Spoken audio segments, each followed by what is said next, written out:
CPF member to withdraw from CPF retirement account to redeem housing loan with a small loan balance that's about 20,000 age 55, so that the member can save on paying interest rate. I have a second clarification for DPM on. He said that if CPF money managed and invest as an independent pool, it would not be able to enjoy the same investment return as GIC. I would like to know why is it so, and I understand we currently have a 300 billion CPF balance.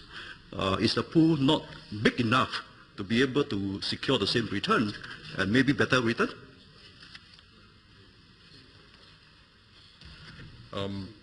If I can handle Mr. Lo's second question first. That's a very important question. And in fact, many of my grassroots leaders and others ask that question. And why not just get GIC to manage the CPF money? If the GIC had to manage the CPF money and ensure that we are able to meet our full obligations on the CPF, that the capital is guaranteed, that the interest rates are guaranteed, and when market interest rates go down, we do not take the CPF interest rate down, but we keep it at the floor, a high floor, 3.5% on the ordinary account and 5% on SMRA. If those were the obligations that were required, first, there's no private sector fund manager that will take on that task because it is very difficult to meet. The GIC, because it has a large diversified portfolio, does aim to invest for the long term and aims to do better than the SSGS obligations imply. But that is only because the GIC is not just managing SSGS obligations, it's not just managing CPF liabilities. If it was managing CPF liabilities and SSGS obligations, where you must meet that obligation every year, it will need a very conservative portfolio, meaning not much equities, certainly no real estate, alternative assets. It will be basically a simple bond portfolio, and it's not going to earn very much. It will aim to just minimize the chance of failure to meet obligations, not maximize long-term returns. That's what would happen.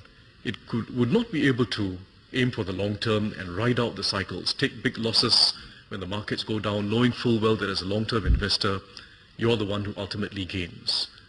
It will have to be conservative, avoid losses, and make sure that every year it can meet the obligation. That's what would happen. And this is whether it is the GIC or anyone else.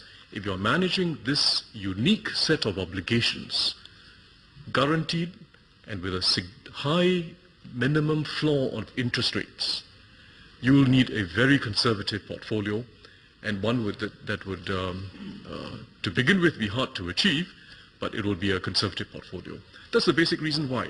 Our strength is that the government has net assets, including unencumbered assets, proceeds from land sales over the many years, proceeds from the government surpluses, especially in the earlier years, and the investment returns on those proceeds. Those give us unencumbered assets. And by pooling the SSGS monies together with those unencumbered assets in one pool, we will be able to invest for the long term, aim for high returns over the long term that will beat the SSGS, we hope. But if we are managing SSGS by itself, not possible. Not possible. So basically, our net assets and the strong government's balance sheet is the real strength of the system. Prudent fiscal policies through the years, following the constitutional rules on land sales, this is a real strength. Our net assets allow us to ride out the cycles and protect CPF members from any risks. The government balance sheet is taking the risk, and we can absorb that risk and retain our AAA credit rating.